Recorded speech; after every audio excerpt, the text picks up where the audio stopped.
हजरत हसन, नाते नबी कौन पढ़ते थे सबसे ज्यादा? हजरत हसन। हुजूर सल्लल्लाहु अलैहि वसल्लम फरमाते, ए हसन रोज रोज मेरी नाते हल कुल्ता फी अबी बकर शैआ, मेरे यार के बारे में भी कोई नात लिखी है?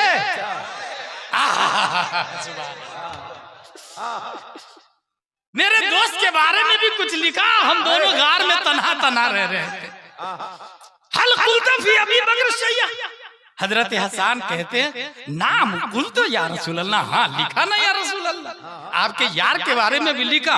अब नबी का जुमला सुने, कुल वाना अस्मा, हसन तुम सुनाओ मैं सुनूंगा। गुलाम गिलानी असरी चैलेंज के साथ कह रहा है, हजरत अबू बकर की तारीफ सुनना, मुस्तफा की सुनना, और इस सुन्नत को पूरी दुनिया में मसला के आला हजरत वाले जिंदा। मौलायो अबू बकर हजम नहीं हो रहे ना? नबी ने फरमाया कुल वाना अस्मा, हसन तुम पढ़ो मैं सुनूंगा, मैं सुनूंगा। हजरत हसन ने सुनाया। क्या जुमला था? सानिस नहीं ने फिल गौरिल मुनीफ वक़त ताफल अदु बिही इदा सादल जबला वकाना हुब रसूलिल्लाहि कद आलिमु मिनल बरिया वलम यादिल बिही रजुला।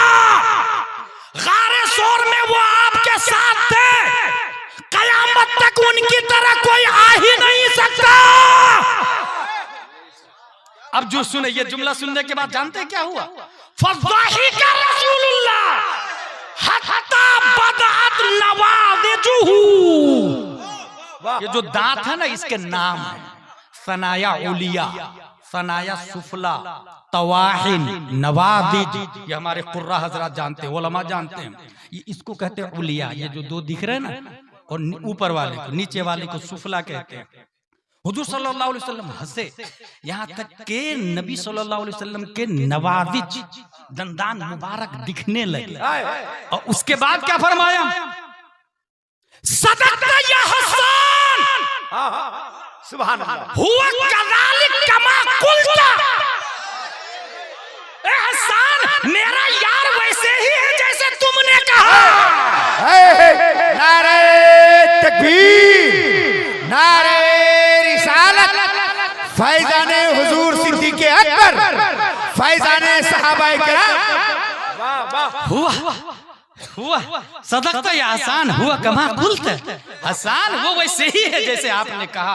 लम यादिल बिही रजुला का लफ्ज़ आया, लम यादिल बिही रजुला। अच्छा, हमारे उलमा पढ़ाए हैं हम लोगों को कि नकेरा तहते नफी वाक़े हो तो उमूम का फायदा देता है। लम यादिल बिही रजुलुन है, वो कोई अबू बकर के इक्वल है ही नहीं। कोई में सब आ गए, कोई में सब आ गए। इसीलिए आला हजरत फरमाते हैं सानिस नहीं,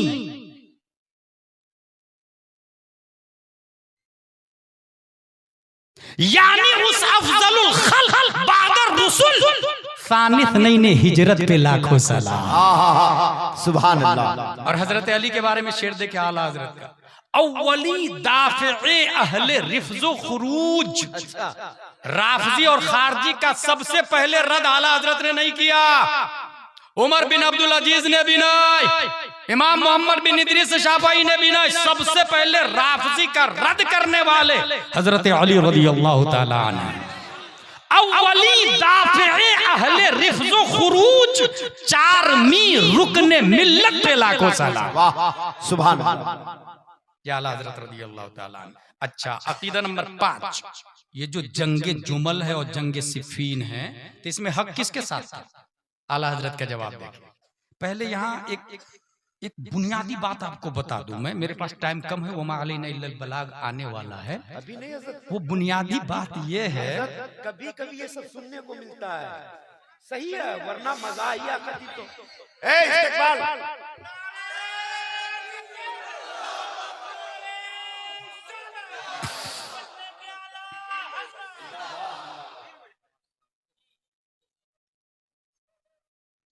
जंग जो हुई थी उसमें हजरत अली ने माल गनीमत लेने को जायज नहीं कहा। तो एक खारजी ग्रुप 6000 का ग्रुप तलवार लेके हजरत अली को मर्डर करने के लिए तैयार, तलवार लेके। हजरत अली भी तैयारी कर रहे जंग की, लड़ेंगे उससे। हजरत इब्ने अब्बास बहुत बड़े आलिम थे, वो कहते हैं हजरत अली से, हुजूर आप इजाजत दीजिए ना, मैं जरा पूछ के आ जाता हूं कि क्यों लड़ना चाहते हैं आप लोग। कहा इजाजत, जंग से पहले इजाजत दे दी।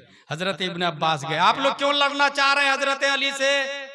कहा मेरे 3 एतराज है, उसका जवाब दे दे तो मैं नहीं लड़ूंगा। कहा एतराज बोलो। अब एतराज सुने। पहला एतराज, अगर जंग जायज नहीं थी अमीर मुआविया से तो लड़े क्यों, और जायज थी तो माले गनीमत क्यों नहीं लेने दी। पहला एतराज। दूसरा एतराज, सुलह जब हुई थी तो अमीरुल मोमिनीन अली इब्ने अबी तालिब की तरफ से, तो अमीरुल मोमिनीन को अपोजिट ग्रुप ने हटवाया। अब खारजियों का कहना था कि हजरत अली अमीरुल मोमिनीन नहीं तो क्या अमीरुल काफिरीन है, हटाया क्यों अमीरुल मोमिनीन का लफ्ज सुलह के लिए। दूसरा एतराज। तीसरा एतराज, कुरान शरीफ में आया इनिल हुक्म इल्ला लिल्लाह, फैसला सिर्फ अल्लाह का होगा, हाकिम अल्लाह है। फिर इन दोनों ने मिलकर आदमी को हाकिम क्यों बनाया, हकम किसी तीसरे को क्यों बनाया। हाकिम तो सिर्फ अल्लाह, कुरान में आया। तो ये लोग कुरान के मुनकिर और काफिर हो गए, माज़ल्लाहि रब्बिल आलमीन। 3 एतराज है। इब्ने अब्बास फरमाते हैं अगर मैं जवाब दे दूं तो, कहा नहीं लड़ेंगे। कहा जवाब सुनो। अब जवाब सुने आप लोग। फरमाते हैं माले गनीमत में औरतें भी आती थी पहले। ये ज़हन में रखिएगा, पहले इंसान बिकता था, आदमी को गुलाम कहते थे, औरत को बांदी कहते थे, बाज़ाब्ता मंडी लगती थी।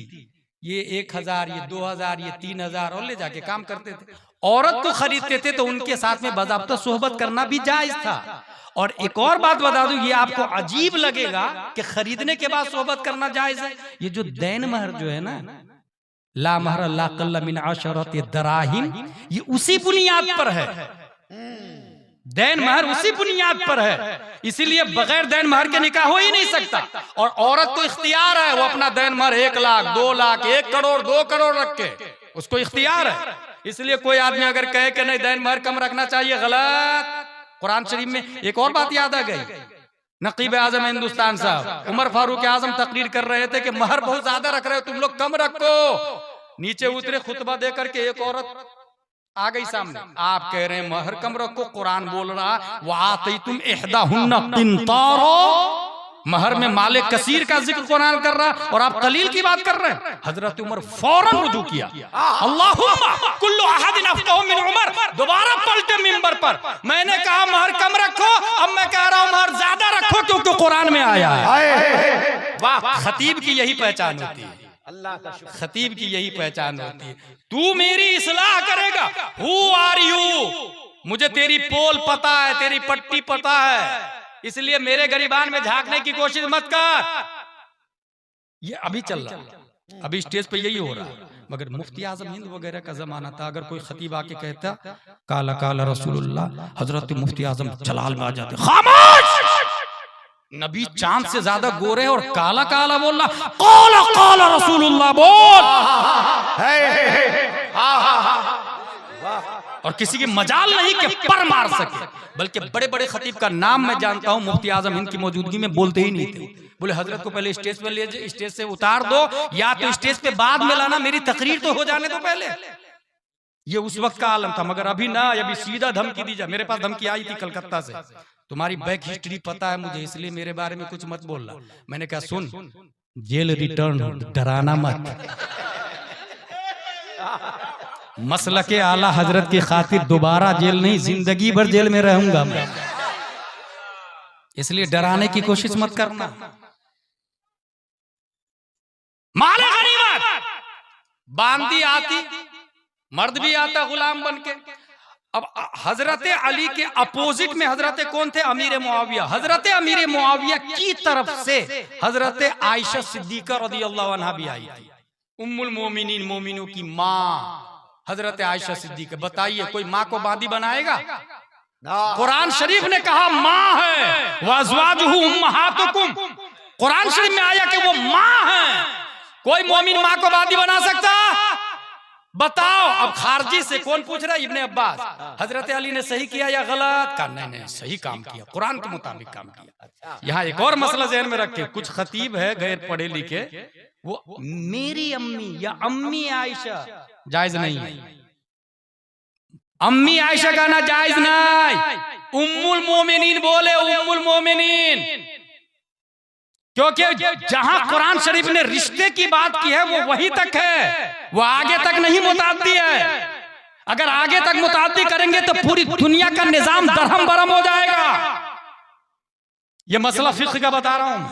इसलिए अगर कोई कहे मेरी माँ अम्मी जान आयशा, गलत। सैयद को भी ये इजाजत नहीं है, ये ज़हन में रखिएगा। उम्मुल मोमिनीन है।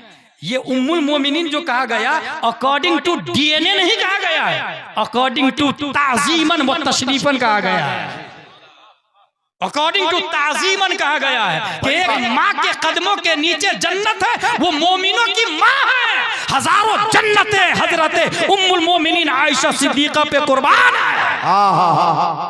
पढ़ना लिखना नहीं और खिताबत करने के लिए आ जाना, तो यही सब होगा ना। ये इसी फतवा रज़विया में लिखा हुआ है। खतीब के लिए 4 शर्तें हैं। नंबर 1 मुसलमान होना, नंबर 2 सुन्नी होना, नंबर 3 आलिम होना, नंबर 4 फासी के मौलिद न होना।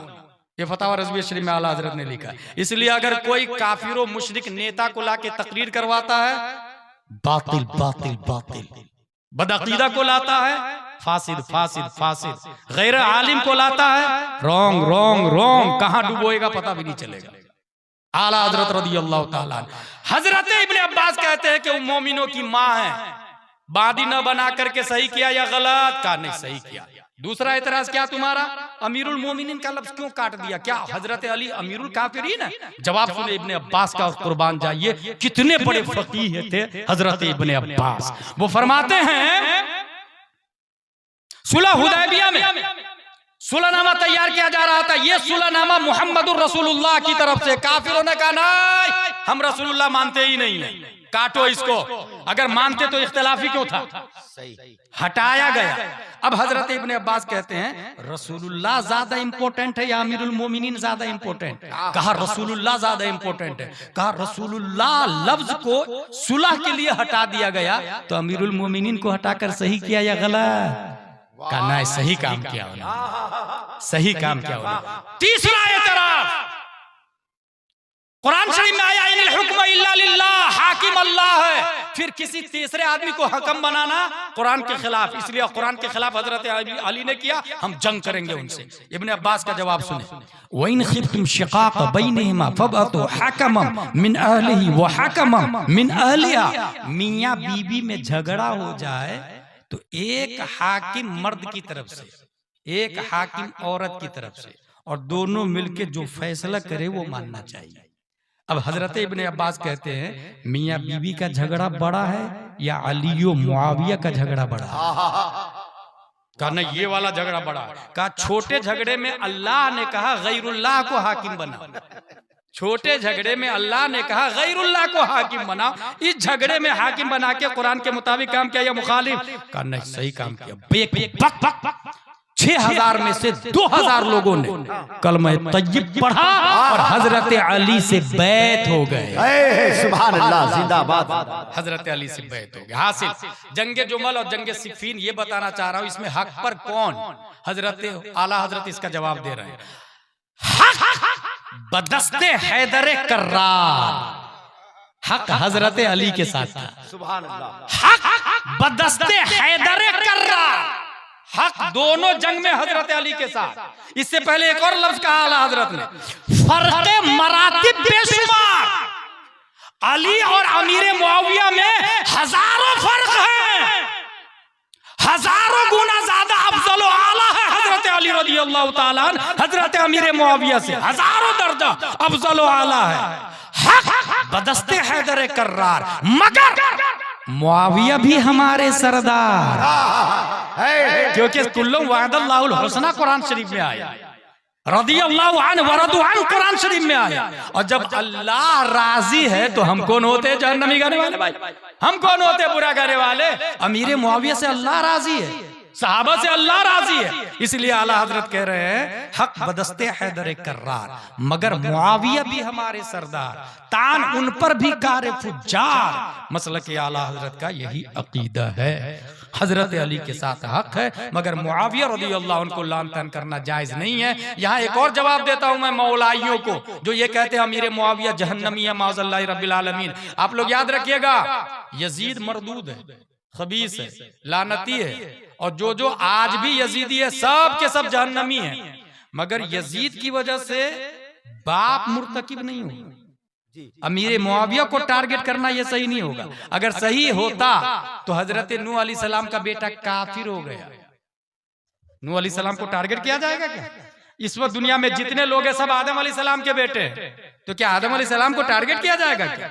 नहीं, यजीद मरदूद है, मगर हजरत अमीर मुआविया कुरान लिखने वाले 14 सहाबा में से एक सहाबी है, इसलिए वो गलत नहीं हो सकते। अब अगर कोई कहे कि नहीं मैं कामरान चिश्ती जैसे लोग, मैं अजमेर शरीफ में रहता हूं, मैं कैसे गलत हो सकता हूं, तो उसका जवाब यह है अबू जहल मक्के में रह के कैसे गलत हो गए,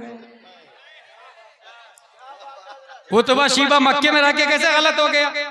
अगर कोई कामरान की नाजायज औलाद बोले कि वो दरगाह के अंदर रहते हैं तो वो कैसे गलत हो जाएंगे। मैं कहूंगा खाना काबा के अंदर बुत रखे हुए थे, क्या किया जाए बुत के साथ? बाकी रखा जाए क्या? राइट होता है चाहे कहीं भी हो। इब्लीस जन्नत में रहता था, रॉन्ग होता है चाहे कहीं भी हो।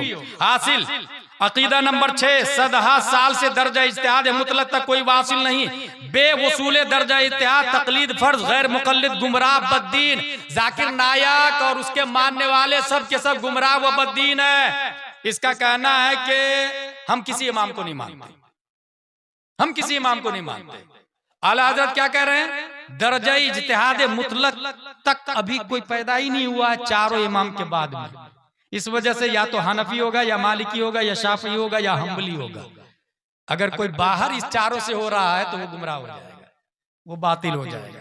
अकीदा नंबर 7, अहले सुन्नत सदा साल से 4 गिरोहों में मुनहसिर है जो उनसे खारिज बिदअती नारी। अकीदा नंबर 8, वहाबिया का मुअल्लिम अव्वल इब्ने अब्दुल वहाब नजदी और मुअल्लिम सानी इस्माइल देहलवी मुसन्निफ तक़वियतुल ईमान, दोनों सख्त गुमराह व बद्दीन। क्योंकि इन लोगों ने क्या लिखा है? इब्ने अब्दुल वहाब ने कहा शफाअत तलब करना शिर्क है। इस्माइल देहलवी इसी का छोटा भाई, वो पढ़ के इधर आया और यहाँ किताब लिखा। और इसने जो कमीनापंथी किताबों में की है ये हमारे उलमा वाकिफ है। चमार से ज्यादा जलील माज़अल्लाह हुज़ूर सल्लल्लाहु अलैहि वसल्लम को कहा। नमाज में नबी का ख्याल आ जाए तो नमाज बातिल, ये इसी का जुमला है। बहरहाल तो ये सब के सब क्या है? दोनों सख्त गुमराह बद्दीन। अकीदा नंबर 9, तक़वियतुल ईमान, सिराते मुस्तकीम व रिसाला यक रोजी व तनवीरुल आयनैन तसानीफ इस्माइल देहलवी सरीह दलालत व गुमराही और कलिमात कुफरिया पर मुश्तमिल। अकीदा नंबर 10, मियां मसाइल मौलवी इसहाक देहलवी गलत व मरदूद मसाइल है। अकीदा नंबर 11, अंबिया अलैहिस्सलातु वस्सलाम और औलिया कुद्दसत असरारुहुम से इस्तिमदाद व इस्तिआनत और उन्हें वक्त हाजत तवस्सुल इस्तिमदाद के लिए निदा करना जायज, यानी वली से मदद तलब करना जायज। हमारा अकीदा है। उन लोग का कहना है नहीं। दलील क्या देते पता? कुरान शरीफ में आया इय्याका नअबुदु व इय्याका नस्तईन, हम तुझी से मदद चाहे। तो कुरान शरीफ में तुझी व इय्याका नस्तईन से पहले मफऊल बिही ये हस्र का फायदा देता है। हम सिर्फ तुझी से मदद चाहते हैं। तो जब अल्लाह से मदद चाहने का हुक्म आया तो गैरुल्लाह से मदद तलब करना शिर्क हुआ कि नहीं? ये कौन बोलते हैं? वहाबी देवबंदी। जवाब, उसके सामने सांप ले जाए, बिच्छू ले जाए, देखिए वो क्या करता है। अगर पकड़ेगा तो मर जाना चाहिए, और अगर भागा तब कहिएगा कुरान में आया व इय्या फरहबून, ऐ अल्लाह हम तुझी से डरते हैं। तो जब तुझी से डरते हैं कुरान में आया तो सांप से डर के भागा क्यों? बिच्छू से भागा क्यों? तो वो बोलेगा नहीं यार ये काटेगा तो मैं मर जाऊंगा, क्योंकि अल्लाह ने उसके अंदर इतना पावर दिया है। यही तो मैं कह रहा हूं कि गौसे आजम को इतना पावर दिया, ख्वाजा को पावर दिया, आला हजरत को पावर दिया। यही तो मेरा कहना है। ये बात हो गई। अकीदा नंबर 12, आलम में अंबिया अलैहिमुस्सलाम और औलिया कुद्दसत असरारुहुम का तसर्रुफ हयात दुनियावी में और बाद विसाल भी बता इलाही जारी। हमारा अकीदा यह है कि अंबिया और औलिया इकराम जिंदा है, ठीक है, वली जिंदा है, नबी जिंदा है। अच्छा, यहाँ पर वो कहेंगे फिर कुल्लु नफ्सिन ज़ाइक़तुल मौत, तो उसका जवाब, ये घड़ी देख रहे हैं, घड़ी के अंदर कितने कांटे होते हैं? घंटा, मिनट, सेकंड। ये सेकंड वाला चलता है तो टक टक टक टक, ये जो टक कर रहा है ना रनिंग पोजीशन में, इसको जमान कहते हैं। और दो टक के बीच में जो रुका उसको आन कहते हैं, आन। और आन वक्त नहीं होता है, आन जमान नहीं होता है, दो आन, दो जमान के बीच में एक आन होता है। गौर से देखिएगा, टक टक, ये जो रुका ना दो टक के बीच में, उसको आन कहा जाता है। आला हजरत फरमाते हैं अंबिया को भी अजल आनी है, मगर ऐसी के फकत आनी है। अच्छा है। बस उसी आन के बाद उनकी हयात मिथले साबिक वही जिस्मानी है। वाह, मिथले साबिक वही जिस्मानी है। और हमारा अकीदा है कि अज़वाजे मुतहरात भी पेश की जाती है। अब इस पर वहाबी देवबंदी ने बहुत वावेला मचाया। अभी आला हजरत ने क्या कह दिया कि नबी की अज़वाजे मुतहरात कब्र में पेश की जाती है, एकदम शॉकिंग न्यूज दिया। अब जरा इसका जवाब सुने। ये बताइए आप लोग, जो लोग यहाँ रहते हैं, जगह का क्या नाम है? खेतकू। खेतको में जो लोग रहते हैं, यही कमा खा रहे हैं, बीवी बच्चों के साथ रह रहे हैं। दूसरा आदमी है जो लंदन में कमाता है, बीवी के साथ नहीं रहता है। दोनों में से अच्छा कौन है? करेक्ट, जो फैमिली के साथ में रहता है। कुरान शरीफ में आया आस्किनुहुन्ना मिन हैतु सकंतुम मिन वुजदिकुम। हंसने वाली नहीं, समझने वाली बात है। जो भी मर्द बीवी को छोड़ के बाहर गया, 4 महीने से ज्यादा रहा, बीवी ने गड़बड़ी की, इसका जिम्मेदार उसका शौहर है। इसलिए अगर इम्कान हो कि बीवी भाग जाएगी तो बाहर जाना हराम हराम हराम। ये मसला के आला हजरत हैं, गलत फहमी मत पालिएगा। इस्लाम आप लोगों ने असमें मस्जिद तक रख दिया। इस्लाम पूरी लाइफ स्टाइल का नाम इस्लाम है भाई। अरब जाना ही जायज नहीं है, 4 महीने से कहीं भी ज्यादा। हजरत उमर फारूक आजम वाली बात सुनी आपने? वो जब रात में गश्त कर रहे थे तो अंदर से चोली मचमचाने की आवाज आ रही थी। कहा should be noted this house, घर को नोट कर लिया जाए। बुलाया गया, क्या मामला? कहा मेरा शौहर नहीं है और इतने महीने हो गए अभी तक आए नहीं। उन्होंने, चूंकि अमीरुल मोमिनीन थे, कानून बनाया कितने महीने तक और मर्द बाहर रह सकता बीवी को छोड़कर। किससे पूछे? बीवी का इंतकाल हो चुका हजरत उमर फारूक आजम का, उनकी बेटी थी और उनकी बेटी उम्मुल मोमिनीन थी। वाह, नबी की सोहबत में रह चुकी है। और नबी की सोहबत में जो रहे वो कितनी बड़ी मुफ्तिया और आलिमा होगी, समझ सकते हैं आप। उनकी बेटी, अपनी बेटी को बुलाया और कहा एक मसला बताइए ना, एक मर्द अपने शौहर, एक मर्द अपनी बीवी के बगैर कितने महीने रह सकता? उनकी बेटी सर को झुकाई और कहा 3 या 4 महीने। फौरन संविधान बनाया गया, 4 महीने से बाहर रहना जायज नहीं है। अब अगर कोई लंदन, अमेरिका, डरबन, बर्तानिया, सऊदीया कहीं भी रहता है 4 महीने से ज्यादा, ये जो समाज में करप्शन जो फैल रहा है ना, इसका जिम्मेदार वही मर्द है। ये जो लिविंग रिलेशनशिप पास हो रहा है ना मुल्कों में, इसका जिम्मेदार वही है। वही जिम्मेदार। औरत जाके बोल रही है मेरा शौहर बाहर है, मैं क्या करूं? कानून पास हो रहा कि औरत अपनी मर्जी से किसी मर्द के साथ रह सकती है। ये भारत का संविधान बोल रहा भाई। किसकी वजह से ये हुआ? हमारी और आपकी वजह से ये हुआ, जो बीवी को छोड़ छोड़ के महीनों महीनों नहीं, पैसा पैसा, ला हौला वला कुव्वता इल्ला बिल्लाहिल अलील अज़ीम। इसलिए मैं मैसेज दे रहा हूं आजकल इंडिया में, अगर दामाद ढूंढना हो तो आंख बंद करके मदरसे के फारिग से अपनी बेटी की शादी करें, आंख बंद करके।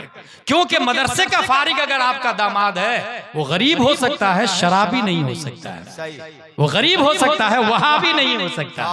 वो गरीब हो सकता है, मगर अपनी बीवी को ठेला पे बैठा के मार्केट करने के लिए दुकान नहीं खुलवाएगा। इसलिए मदरसे के फारिग इनसे शादी करनी चाहिए। हासिल बीवी के साथ रहना ये शान की बात है, ये कॉमन सेंस कहता है। जो बगैर बीवी के रह रहा है ये शान की बात नहीं। अच्छा, जन्नत में हर आदमी अपनी बीवी के साथ में रहेगा और प्लस में हूर भी मिलेगी। तो जन्नत में हूर के साथ में रहना ये शान की बात है या ऐब की बात है? शान की बात है ना। गौर से सुने, जन्नत में